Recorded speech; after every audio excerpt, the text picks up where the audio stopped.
Kita itu mau digusur, pribumi dan Islam itu mau digusur. Dan itu sudah sejak 1200-an. 1200-an itu sudah ada. 1200 apa nih? Tahun 1200. Oh, tahun 1200. Jadi sejak Kertanegara, sejak dikirimnya Mengci, lalu dipotong telinganya sama Kertanegara, itu indikasi Cina mau menjarah Indonesia, mau menguasai Indonesia, itu Nusantara itu sudah ada. Bagaimana Raden Wijaya menggempur mereka 40.000 pasukan Tartar, gabungan Cina sama Mongol, ketika mau setelah itu mendirikan Majapahit, itu sudah ada. Jadi ini semua itu adalah rekayasa. Dan rekayasa itu kembali sebelumnya lah. Jepang itu, atau pertanyaannya, kenapa Indonesia yang mau dicaplok gitu kan? Kenapa tidak Malaysia? Kenapa tidak Thailand? Kenapa tidak yang lain gitu kan? Jadi ini Indonesia itu memang sudah rencana, bukan soal karena masalah global, bukan. Itu hanya aksesoris. Ya salah analisis saya kira. Yang mau dicaplok itu memang Indonesia. Jadi Jepang itu mengatakan negara yang kaya raya begitu kok kemudian didiamkan saja. Kalau gitu kita manfaatkan. Itu kata-kata itu kemudian diambil alih oleh Panglima Angkatan Laut Jepang dengan semboyan mendirikan Asia Timur Raya. Dan Jepang itu masuk ke Indonesia itu persis seperti yang dibikin oleh Jokowi dengan tol laut serta poros maritimnya. Jadi Jokowi itu membuka diri. Ya Cina sama aja. Betul. Dan ini sudah dimulai sejak sebelum tahun 60. Anda ingat BTI, Barisan Tani Indonesia yang dipersenjatai sama Cina? Itu orangnya itu sudah masuk ke Indonesia. Hanya kemudian gagal 65 itu beberapa kapal itu sudah bersandar, masih bersandar di Tanjung Priok dan belum dibongkar. Tapi mendadak muncul peristiwa 65 gara-gara Pak Soeharto dendam sama Yani karena ditempeleng akibat korupsi di Diponegoro. Maka muncullah peristiwa 65 dan teraborsi rencana Cina dengan BTI mau menguasai Indonesia. Tetapi Cina-Cina ini dari dulu sampai sekarang yang modelnya kayak Ahok itu, ya, untuk menghadapi Kalijodo kan dia kumpulkan ada Pangdam, ada Panglima Kostrad, ada Danjen Kopassus, ada Lanut dan Lanut Halim, kemudian ada Kapolda. Cara mereka begitu mendekati penguasa, khususnya TNI, ABRI.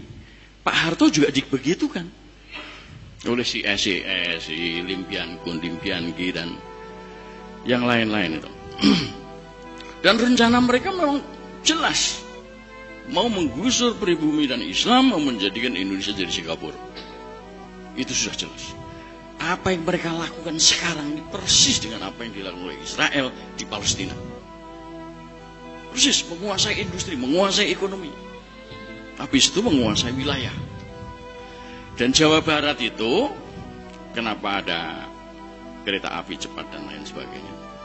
Itu karena Jawa Barat itu orang-orang Sunda. Itu suku Sunda itu nomor 2 di Indonesia. Nomor pertama adalah Jawa. Nah, Cina ini pengen menjadi nomor 2-nya.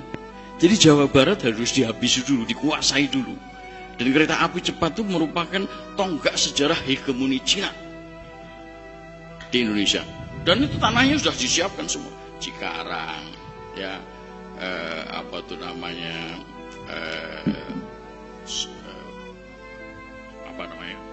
Sinarland, Sumarekon, ya. Itu semua sudah disiapkan. Jadi ini memang begitu. Kenapa tiba-tiba Jokowi memaksakan itu? Ya karena itu.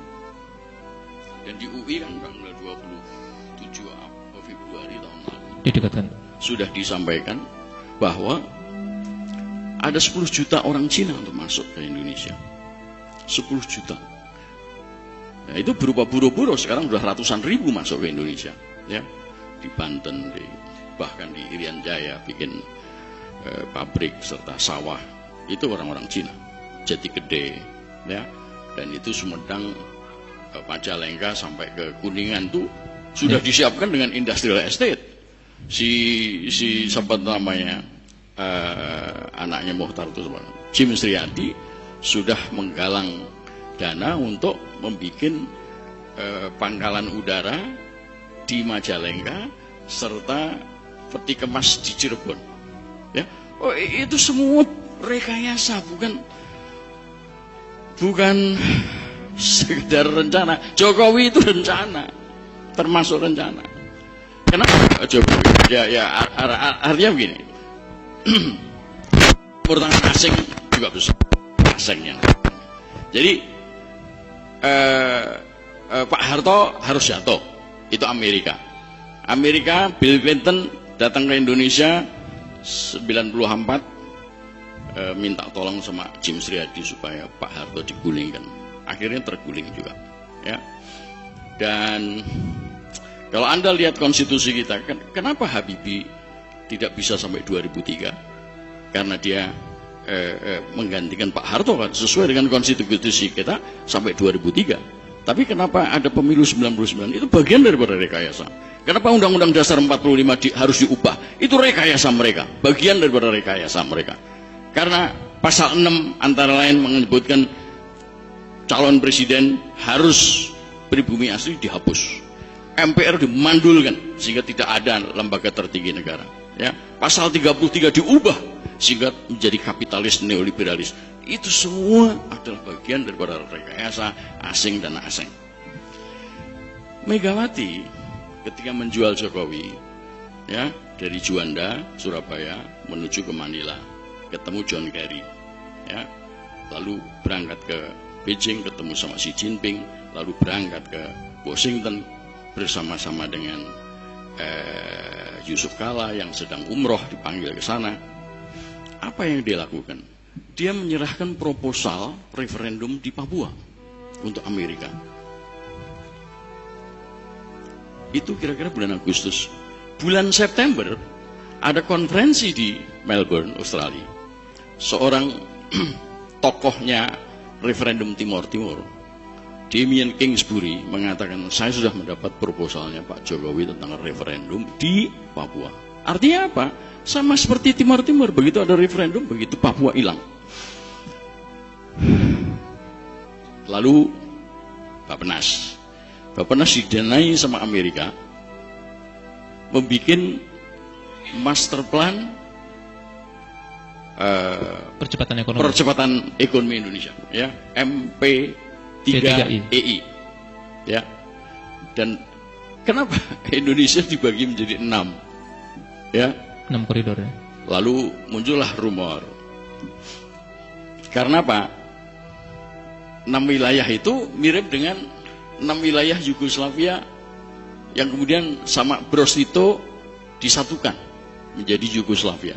Sekarang dipecah lagi menjadi 6, ya, antara lain lewat perang Bosnia, Herzegovina dan Serbia.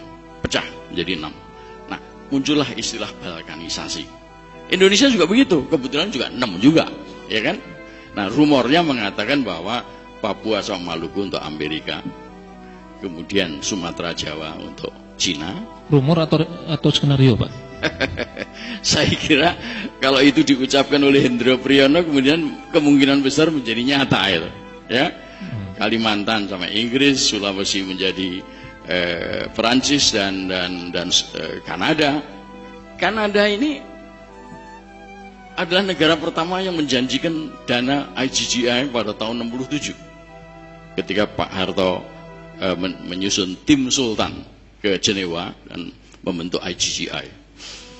lalu Nusa Tenggara Barat, Nusa Tenggara Timur dan Bali itu Australia dan New Zealand. Jadi udah lengkap kira-kira.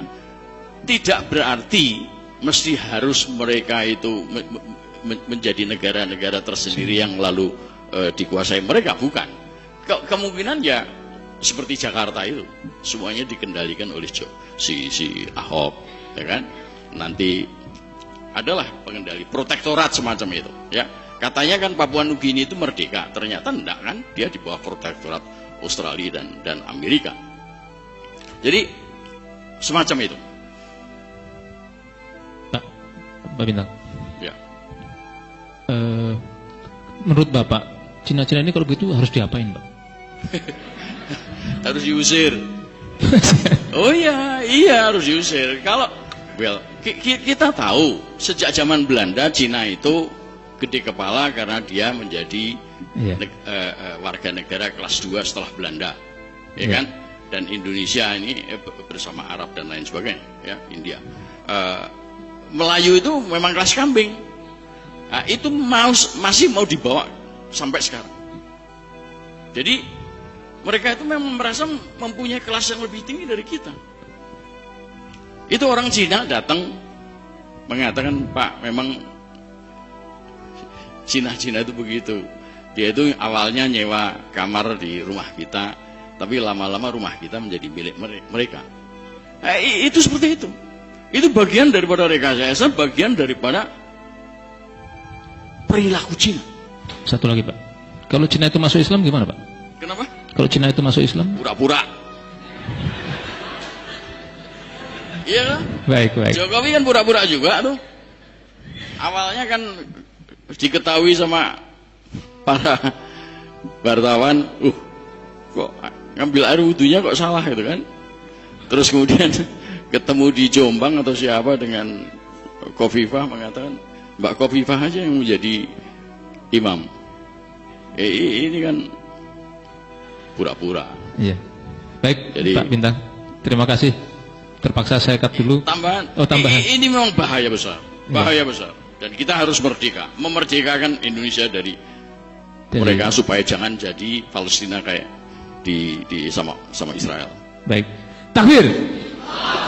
Ya, ini luar biasa, khasnya Pak Bintang masih ada. Saya mau tanya tapi sebelum tanya sudah dijawab duluan.